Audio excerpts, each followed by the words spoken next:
Hi, hello everyone. Thank you so much for being here tonight. So, welcome, to Theater Goes On's performance of The Final Judgment by Professor Henry Lackett. I'm Caleb Lazon, and I directed this show. It's dramatization, reading, show. It's basically what we have for theater right now. So I'm just going to go over a couple of things, and then I will turn you over to the cast. First of all, if you're joining us on Zoom, you'll see that you're muted in video and audio. Please don't try and undo that. We just want the actors to be seen and heard. Not that we don't care about you. If you do have a concern technology-wise or anything like that, just use the chat option to message me, and I'll see what I can do. But please use that if you need to communicate. I'd also like to really much thank you all for bearing with us and our need to change the date for the performance. That was necessary. So thank you for waiting with us and being willing to wait. So as you can obviously see, while while we're in this quarantine, theater is very different from normal. So in this show, each actor is broadcasting from their own home. They're delivering their dialogue from there. Given this format, you as audience members, potentially, you have multiple options for how to view the show. Zoom, Facebook Live, and then in Zoom, there are multiple views. There's, if you're unfamiliar with it, there's a gallery and there's speaker. Speaker view allows you to see whoever's speaking at the time right up close, but they're the only person you see. Gallery viewing lets you see everyone who has their video on at once,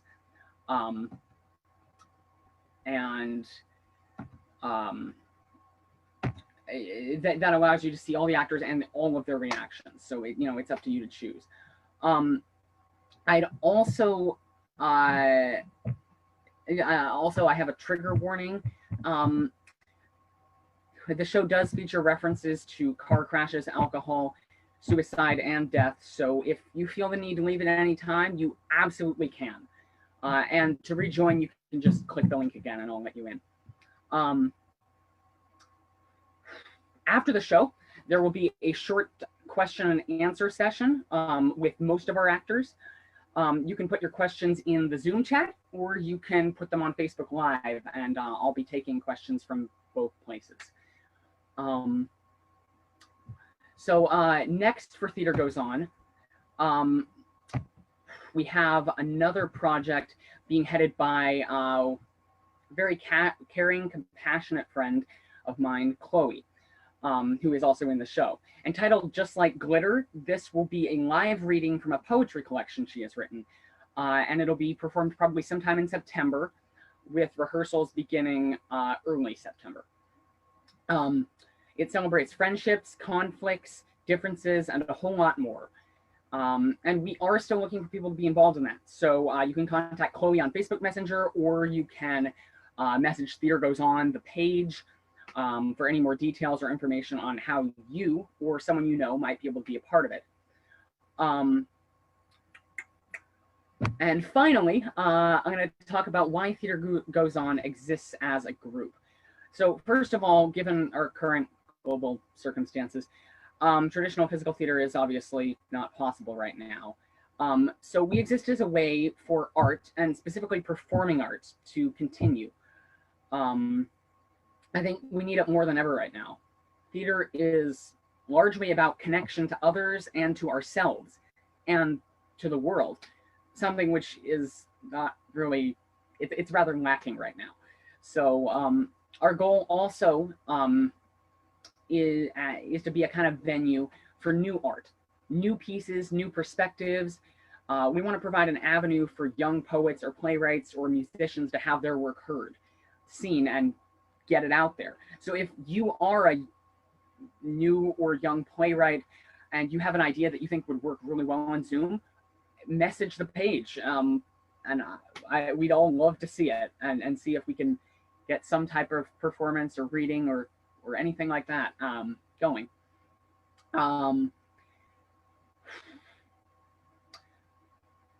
So finally, yeah, you can like us on Facebook, email us. We have a YouTube channel we're going to upload this performance to after. So that's Theater Goes On. Anyway, I think I've been talking long enough and stuttering long enough. So it is my absolute pleasure to introduce to you the cast of the Final Judgement. I hope you enjoy.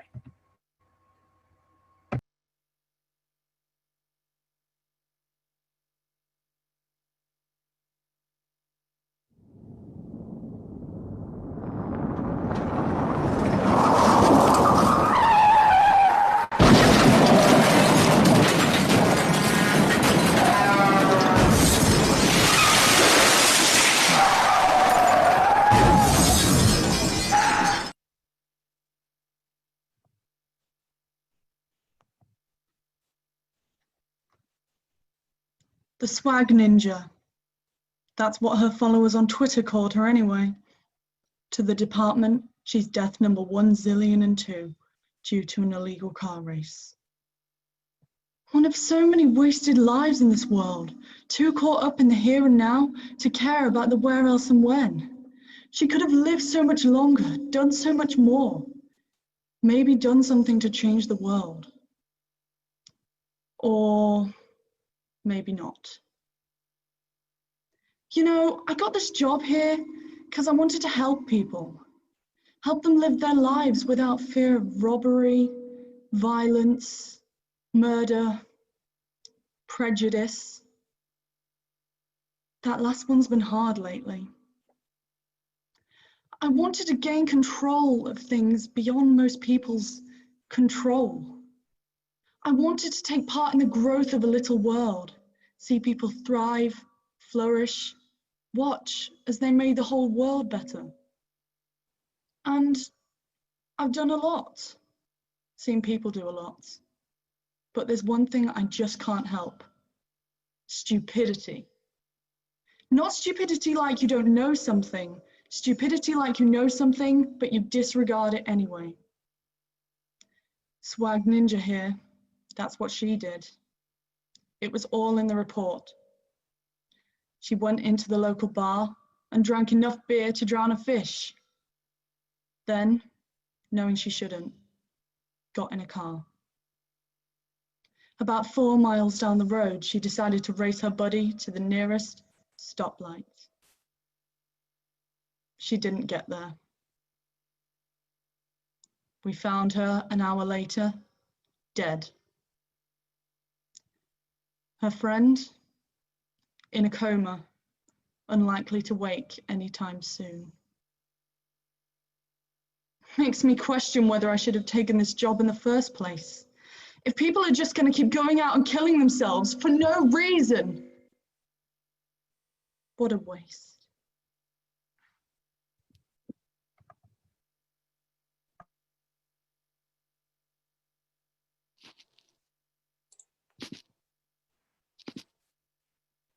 Ooh. What? Where am I? Who are you?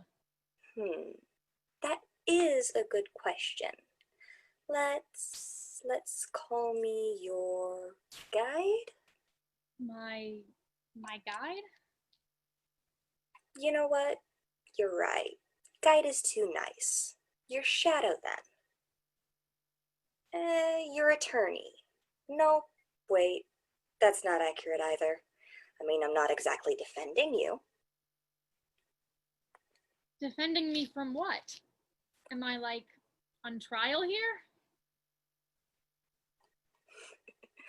You know what? You're right. We should just dispense with all the niceties. Niceties? So I'm Death, and you are... well, you're... Dead? No, I can't believe that. I'm not dead. I was just I was driving home and I Crashed? I know, it's a lot to take in. But how? Where am I? Is this like the afterlife? Not exactly. This is your judgment. Judgment? Like in the Bible? You know that I don't believe that. Yes, like the Bible, and no, not like it. This is, well, to throw out a bit of a medieval term out there, this is your reckoning. This is where you face your life. Who is it that's judging me? Who do you think? I still can't believe this. I'll wake up in a few minutes and think this was all a dream. Do you think that fourth wiser you had as you left the bar was just a dream? Was the squabble with your friend about the top speed of your new Ferrari a dream? Oh, and was the steel side of the semi you hit a dream? Okay, so this is real. This is like properly real. I died in that car crash, and now you, death, are making me stand trial for my life? Well, your afterlife. But yeah.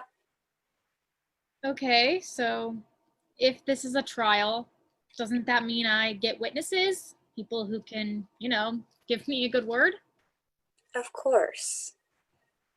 Okay, so where do I go to find them? Do you call them from the real world, or do I have to wait until they die? Where even am I? Don't you recognize it?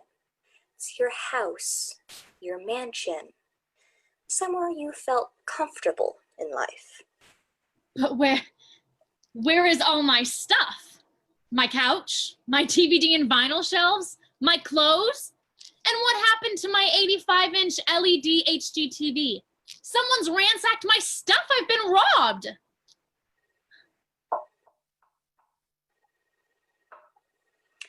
You'd better get that. Sam? Sam Rogers? How are you doing, man? It's been too long. Sup, swag ninja? Or is that not what they're calling you now? I'm good. I joined the Navy 6 months ago. We're shipping out tomorrow. But how are you? What have you been doing the last 3 years? Oh, went to Los Angeles a few weeks ago, checked out SeaWorld and the zoo, and my uncle just bought me this brand new top-of-the-line red Ferrari. Yeah, I heard about that. Nice choice on semis to hit, by the way. The Navy really appreciates your destruction of our assets. All right, man. What is it? I can see you're upset with me. What have I done? Nothing. That's what you've done. Remember the last time we saw each other? It was at... No. Wasn't it? You don't even remember. It was May 18th, the day before Professor Sporan's psychology exam. You set up a time to study, and you never followed through. Well, that was because my mom, she died. Oh, I understand that. I had from Sporan a week after you dropped off the face of the planet. I was so sorry for you. But that you didn't come back. You didn't even send me a simple message saying that you were okay. The next I hear, you're a pirate partier, hosting the biggest rocker since Woodstock. What happened to change you so much? You couldn't at least let me know that you weren't dead? It was all so sudden. I was grieving. And then my uncle, he let me live with him for a while, and I just got busy. Busy? 3 years? It's been 3 years and you were busy? But I'm here now. I'm here. We can do whatever you want to. Go kayaking, catch the latest Marvel film. I know I haven't been there, and I should have been. I should have let you know sooner, but I'm sorry. I'll be there from now on. I promise. No, you won't. Please, man, I mean it. I really need you right now. You said that if I ever needed you, you'd be there. And where were you when I needed you?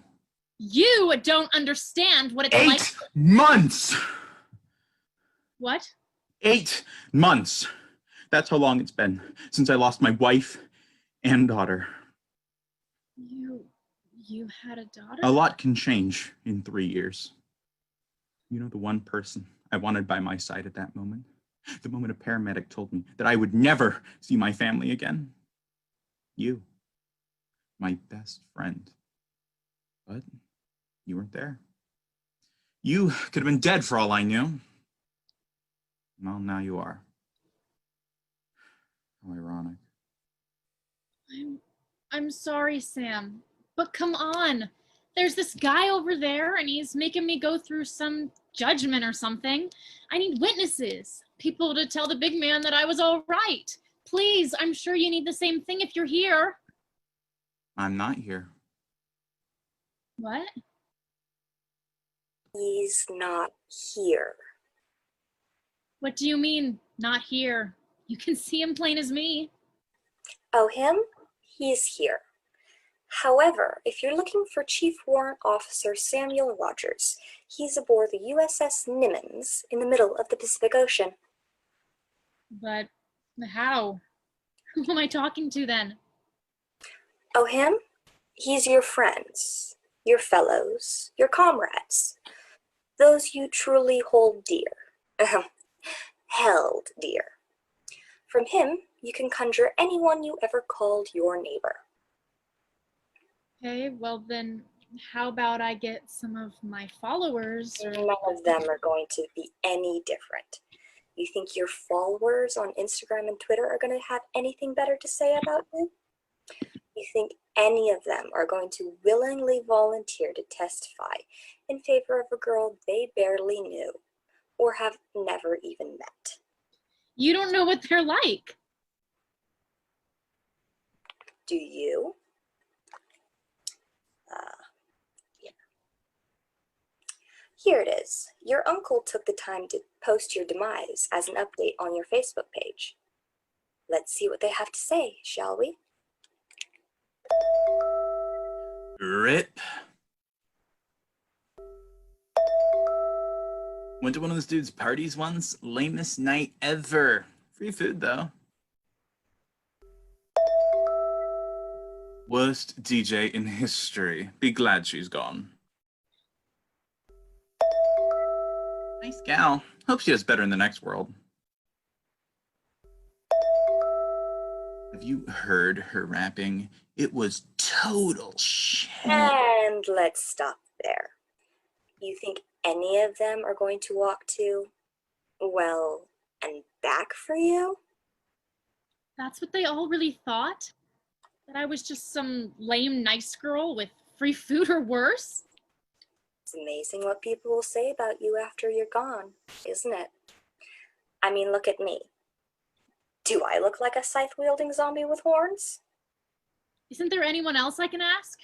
Anyone who actually knew who I was? Is there? Your mom's dead. Your dad, well, God knows what happened to him.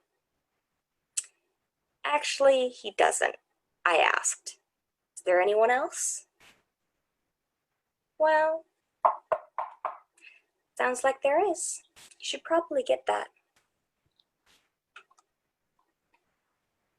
Nana? Hello, sweet thing. This is just another one of your sick jokes. She isn't really here. Were you ever really there? Listen to what she has to say. It's so good to see you, child. It's been so long.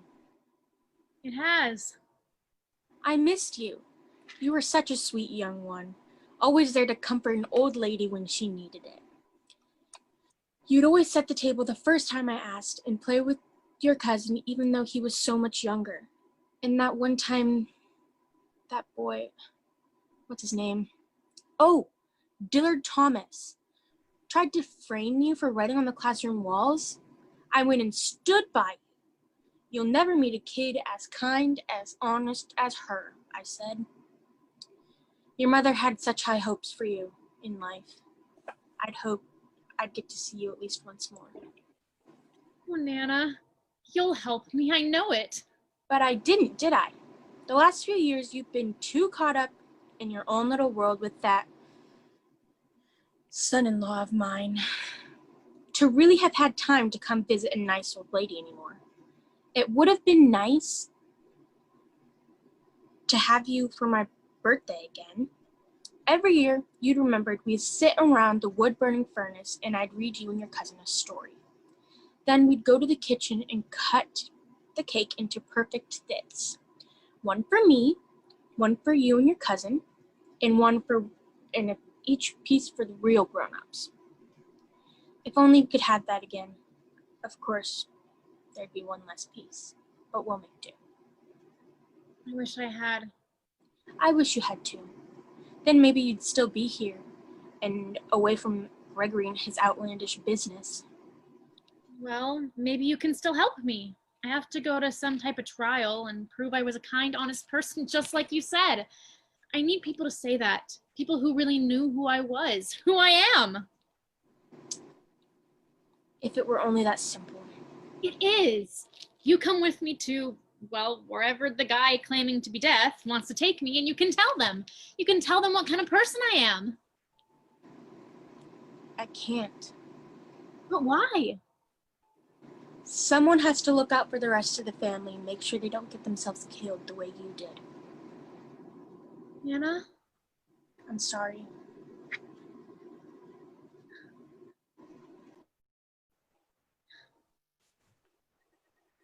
Look at what you've done. You've turned my own grandmother against me. I've done nothing. That couldn't have been her. She would never say that. It's you. It's gotta be you. After all you do is lie and cheat. That's what all the books say, isn't it? No. You're making the age-old mistake of confusing death with the devil. I am the former. All I do is help guide you into whatever's next, by allowing you to understand what you left behind. The devil, on the other hand, according to most stories, is a force only having influence in the mortal world. A force which attempts to make one steer clear of what's important. Whether he's a physical creature or a metaphorical construct is up to you to decide. However, if he is the former, a physical creature of deceit and malign intent, then he has no power here. Then why does it feel like everything here is a deception, a con? Maybe because you can't face the truth? And what's that? I told you before, Simon. Do not sell the TV at anything less than 5,000 or the pool at anything less than 8. Uncle Gregory! Don't speak to him. He'll have nothing for you, although you think he will. Shut up! Okay, give me an update on the auction and an update on the yacht's new paint job by 5. Okay, see ya. Uncle Gregory! Hey, how you doing, kid? Enjoy that little birthday present? Hot rod Ferrari? It was a great car. Sleek, fast, everything I wanted. Maybe a little too much. Maybe I'll tone it down next time, especially seeing as how you totaled it. Yeah, I heard about that. Do you know how much it costs to have a Navy semi-truck towed? Not to mention the hospital bills for that little friend you were racing. Not cheap, I'll tell you. Still, not to worry. I've taken it out of the amenities here. Notice the difference? You sold my TV, my record collection, my pool, my clothes? Don't forget who bought you those things. I gave them to you and I can just as easily take them away. Even easier now, seeing as, well, you're dead. Not like you'll be needing them. I need something, though. I can't just show up to God empty-handed. Do you still have that antique cross necklace? Can I just have that? I can try and show how much I believe. I sold that this morning. One of the first things to go. No use in it. Especially for you. An object is not what's important here. Then will you at least come with me? Everyone else, everyone I've tried to persuade has left me. Tried to say that you were no good. Please, Uncle Greg, you know who I am. Yeah, I gotta go.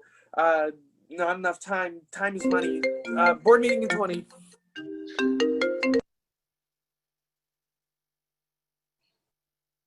He just left me. No goodbye, no see you later. My own uncle. He just auctions off my whole house to the highest bidder and turns around to go to his next board meeting. I have no one to defend me. Are you listening to me? Death? Death? Is this it? Is this my judgment? You found out just how many people hate me and are following the herd?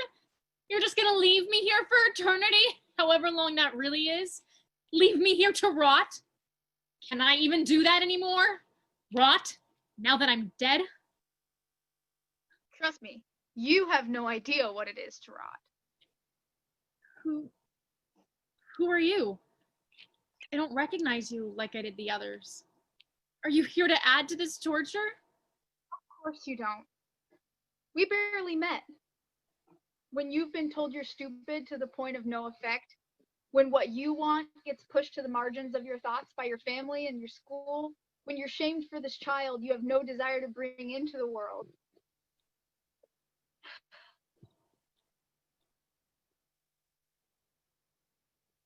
When you feel like there's this virus of hate struggling to crawl through every nerve, until you have no desire to go on, that's when you'll know what it's like to rot. You're that girl! That girl from the college. The one who jumped. Almost jumped. Oh. What changed your mind? I was feeling so alone at the time. My parents were getting divorced. My 6 siblings constantly arguing about who was right. Mom or dad never agreeing. My counseling just wasn't. I had no idea how I was going to care for this little baby growing inside me. What other choice did I have but to end it? I could easily have jumped, could have ended it. But at the last moment, I didn't. You know why? Because of you.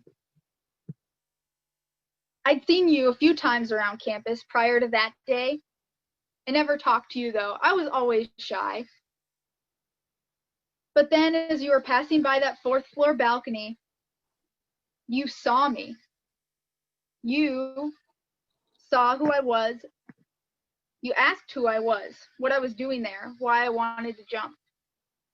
And you convinced me not to choose to hope. And that's what I am for you, hope. Hope in yourself. You didn't have to stop and say hello. You didn't have to give me anything to hang on to, but you did. You're here for a reckoning of all your bad deeds and all your good. I wish you would all just stop. There is no hope for me. I didn't know there would be any sort of judgment when I died. I didn't know that this was coming. Who decides what's good and bad anyway? What gives God the right to dictate to the world what we shalt do? He's just another dictator. You think he's gonna give a damn that I said, "Hi, how you doing?" to one person when everything else I've done has been so obviously wrong? Before today, I didn't even believe in God. God is not your judge. You think one being has enough time and benevolence to pass judgment on the whole world? Then who? You? You think I'd have that time either? You're here now. I am no more real than any god. I am a reflection of you, a creation of your mind. So... Is God real? That is besides the point. He's as real as you want him to be, and as unreal as anyone else. The point is that he, or she, is not your judge. You are your judge, here and now. You are evaluating your own life, deciding whether you wasted it on objects of trivial value or whether you used it to better the whole world, or at the very least, a small part of it. It is not a test to be taken lightly, however. It cannot be cheated. You cannot simply align whatever you thought was luxurious with good and anything you thought was poor with bad. You will know inside. You must wrestle with the question of whether you did enough good in your life to forgive yourself for your sins or lapses in judgment. Until you find an answer to this question, you will remain here, wandering, uncertain, without resolution, without peace.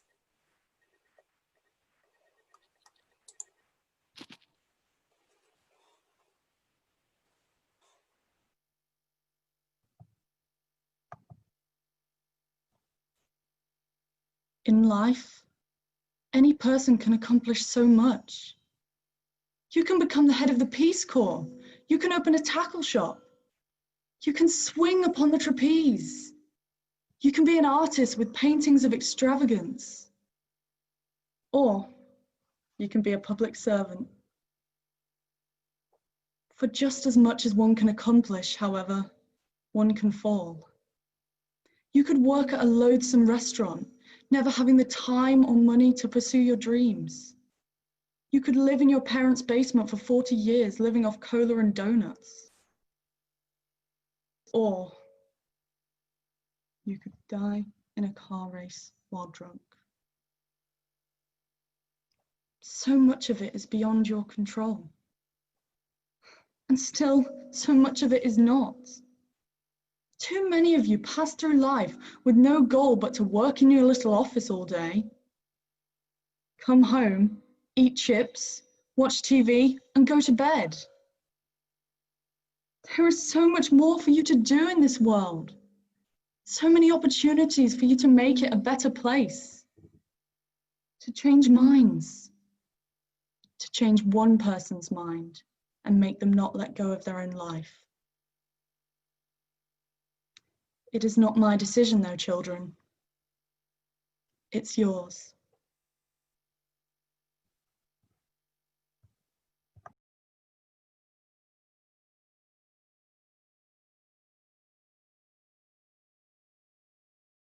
So we're going to transition into the Q&A session. Actually, let's get started with the first question then. Through Zoom, looks like we have here. Death has such a soothing voice. Did that go into your casting decision? Perhaps, yes, probably. That among many other things.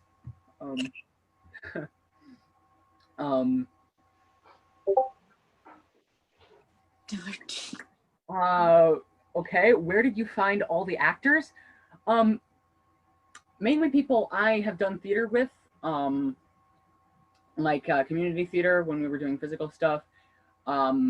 Most of them I met through C-Stock. One person, Ciara, I met through school. She was in the drama club. And Jen, I met through a virtual online musical theater workshop earlier this summer. Oh yeah, their name. Everyone's names are characters. So yeah, the officer and Ciara is Death. Let's look on Facebook. If it will load.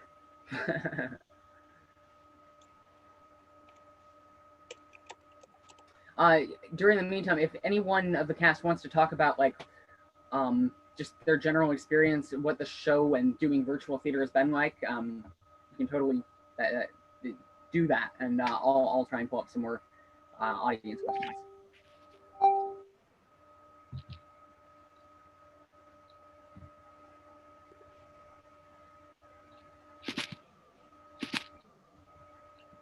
It's been really interesting for me doing this online theatre, like rehearsing, and also this show now. Well, it started at 3 a.m. in the UK, so I'm just dedicated enough to be here with these lovely people that I've got to know recently. Because yeah, I only knew Caleb. He just messaged me after I did the online summer camp, and then I said, yeah, sure, I'll be a part of it. It's a great way of keeping theatre going. What time was it that you had to do the online theatre shop? Oh, let me think. That was yeah, it was weird. It did those days were 3 p.m. to 10 p.m. So yeah, I think the show was about 8 p.m. to 10 p.m. For you? Yeah. But there was like other people in other countries even doing it even later than me, so Wow. That's pretty cool. For me, it's so interesting because I have acted with some of these people in person to see how they interact with people in their own homes just a little bit during the rehearsal process. Is so different than meeting them in a rehearsal space and, you know, becoming kind of a cast norm. There's more home norms incorporated into this kind of theater, and that's kind of fun. Okay, we have another question here. Official question from the audience. Did this give you a performing buzz like live in-person theater does? definitely. Alana's like, no. I think I it was get the performance quite buzz from the dismay. audience. Showtime when the curtain goes up doesn't hit me the same way, but then when we're actually all seen, definitely it feels similar. Yeah, you get that energy, that buzz. It did feel like a virtual curtain or whatever. Yeah. My energy, like on stage, always comes from the audience reaction. So it was a little strange. It was hard because I didn't have Yeah. the audience to feed off of laughter and clapping and all that kind of thing. So it was a little strange. Especially in the, I don't know what it's called, the Harvey something theater at OC. Mm-hmm. That place is huge. And going from that to my bedroom, like, a little weird.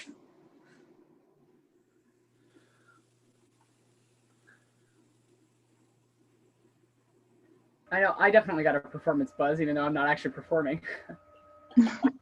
Well, like you've got like more jobs to do, like really keeping care of this whole thing. Okay, a kind of, it's not exactly a question, but kind of. It's more general. Please have the performers give some bio info.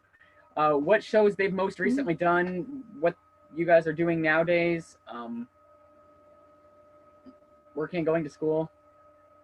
Caleb, do you want to ask people to go first so we don't all start? Sure, yes. You're just like all in front of me, so I'm like, yeah, Doing okay. like an order or something. Yeah, I'm gonna do the order I'm seeing you on my screen. So Robert first. Oh, okay.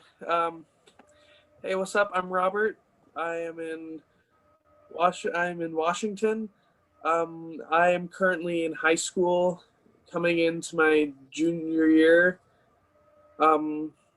I am stuck at home. I don't have much going on right now. But one of the last shows I did was Seussical with Sea Stock. And I've also been in shows like Newsies and Oklahoma, and I really enjoy theater. Oh, and how about we all say what our favorite part of working on this production was as well, so we can really tie it to this. Yeah, I think my favorite part of this production was just learning lines again and making character choices. That's one of my favorite parts of acting, is making my own character choices and interpreting the script my way and then getting to present that to people, and I enjoyed doing that again. All right, Jen. Yeah, I think I've mostly enjoyed the moment where I got to meet you all, because because the times are very different. I've just been having like different separate rehearsals, so to see you all And like, even though my character doesn't interact with either of you, like, it's still really nice. And the other question, recently, yeah, I mean, since quarantine, this has just kept me going because not much before then. But I mean, I've been Miss Darvis in High School Musical before.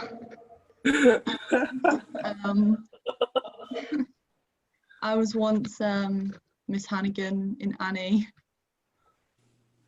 And yeah, I'll move on to the next person. All right, Ciara. Well, I think my favorite part of doing this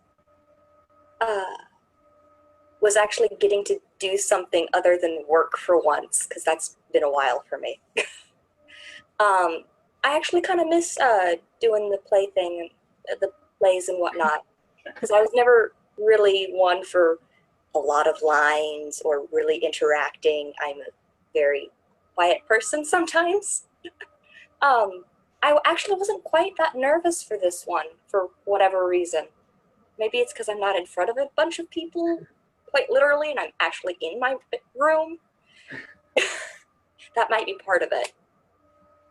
But it was really fun doing this, and I'd like to keep doing it if my schedule allows it. But I am actually currently going to school, or will be, online for electrical. So that's something interesting for me. Yeah, I think that. All right. Maybe. Awesome. Alanna. Hi, I'm Alanna. I'm 20 years old, and when I'm not playing a dead person here, I work at a preschool. So this is kind of my fun, creative outlet where I get to not talk to 2-year-olds who don't talk back to me all day. So that's kind of fun. Before quarantine and everything, I was in school with Robert and Chloe, and I got to dress up like a giant cat, which is probably the coolest thing I've ever got to do. Let's see what else. You're gonna do cats next? No, thank you. I think every show Robert named, I was in with you. So you said Oklahoma, Siskel, and you said Newsies. Yeah. What was the other one? Newsies. Yep, we did all of them together, and with Chloe. So.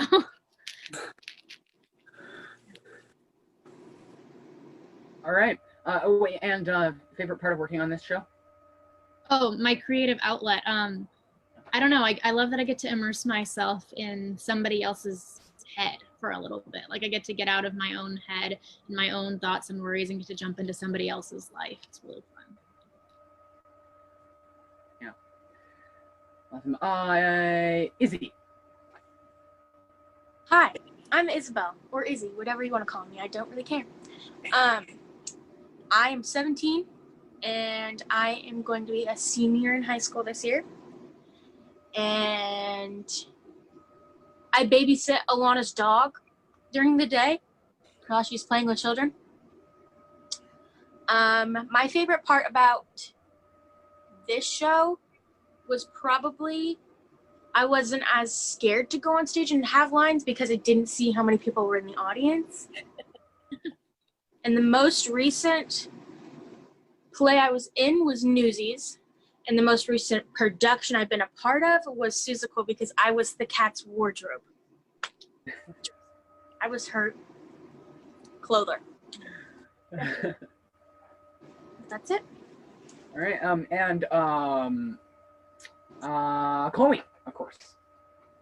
As y'all heard, I did Seussical with a bunch of these people. I'm Chloe, and I'm 22 years old.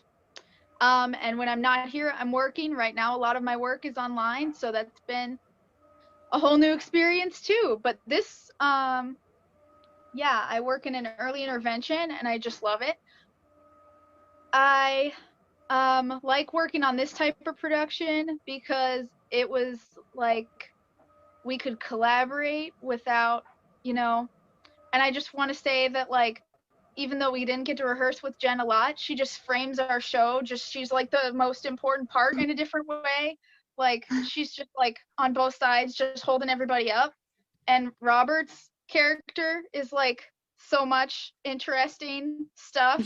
And it's just so interesting to see everyone dive in to their characters in a different way. And this was a challenging character for me. So I'm glad that like other people got so into it, because it like made me more motivated to like explore this. This was a challenging character. So that's my favorite part. Challenging character. Sorry, way off track. Awesome. Awesome. Okay, let me check Facebook again, but I'm not seeing a lot of other questions. There is one. Do you guys have any other particular online shows planned? Yes. Chloe, as I talked about earlier, is doing her poetry reading, live poetry reading, Just Like Glitter. We're also looking at doing some more things.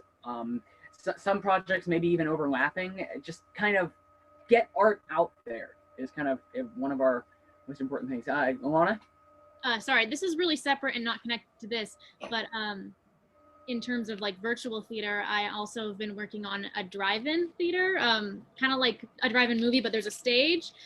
For Christmas, I am, and Izzy is helping in that, she's also in it. We're doing the best Christmas pageant ever, if you guys are interested in like driving up and watching a show in your car. So yeah, that'll be fun. I protect on the page. All sorts of different mediums for theater right now. Yeah.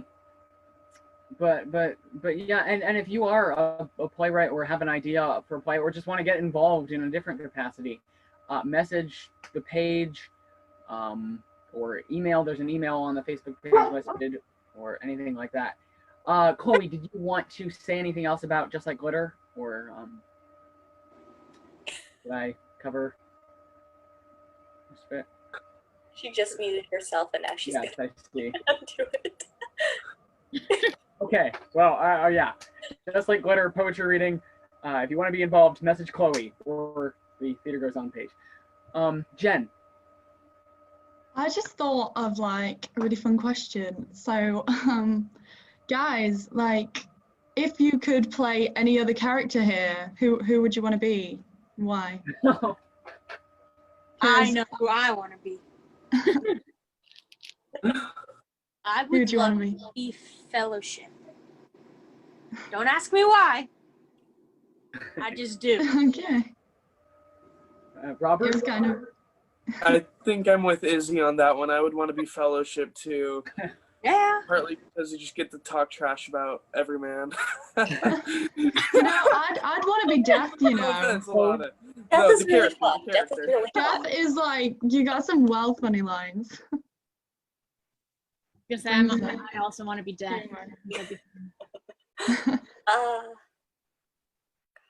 I Alanna, Chloe. Oh, I said Death. Sorry. Maybe it was... Death I think I want to be Good Deeds. That would be an interesting part to play. Yeah, for sure. Oh, good. I'm unmuted.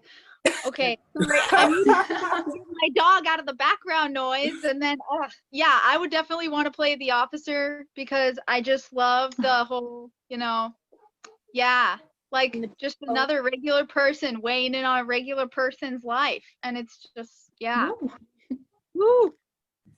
Yeah, it's just nice speeches. You just get to do. Yeah. Caleb, who would you want to be? Oh, well, I was in it a year ago at Olympic High School. I played Death.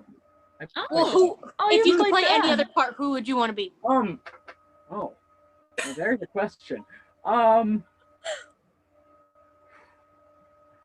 probably Goods.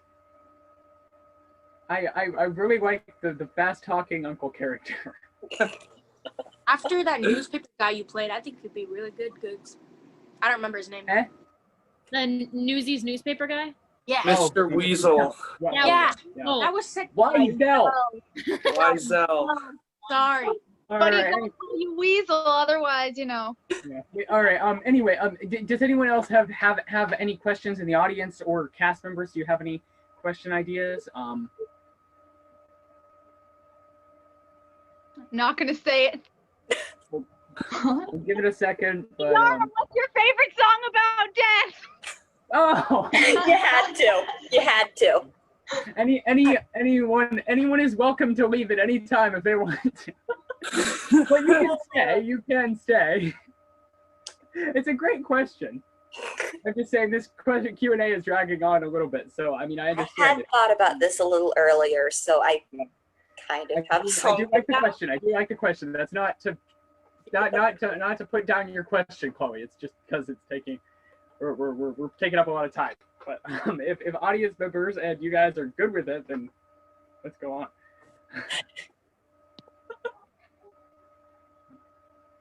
But yeah, song about death. There's this song called My Immortal by Evanescence, and that is kind of my favorite song for that. It depends on how you view the song and your impression of it. For me, it's about losing someone rather close to you and not exactly knowing how to carry on in a way.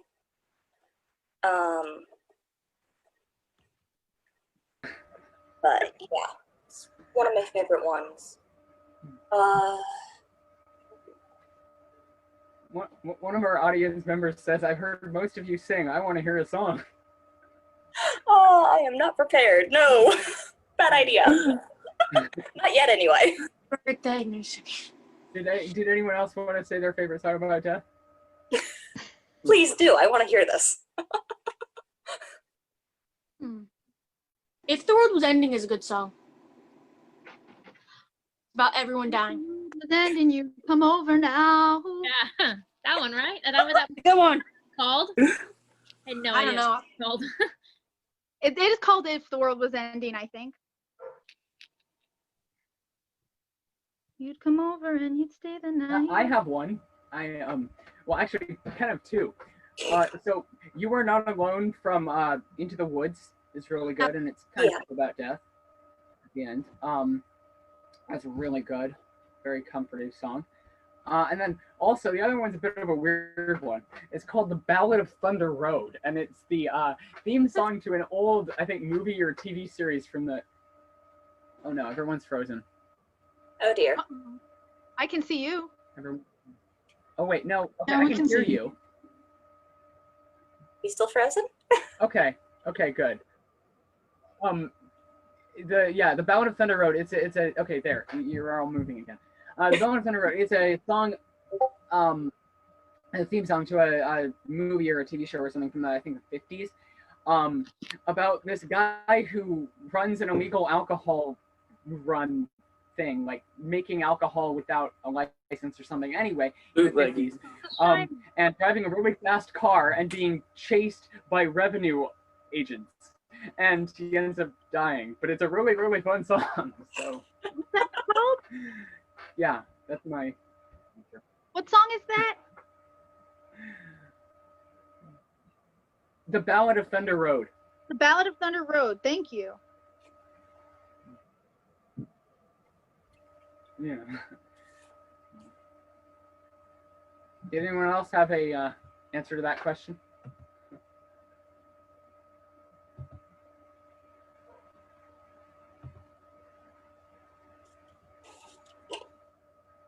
No?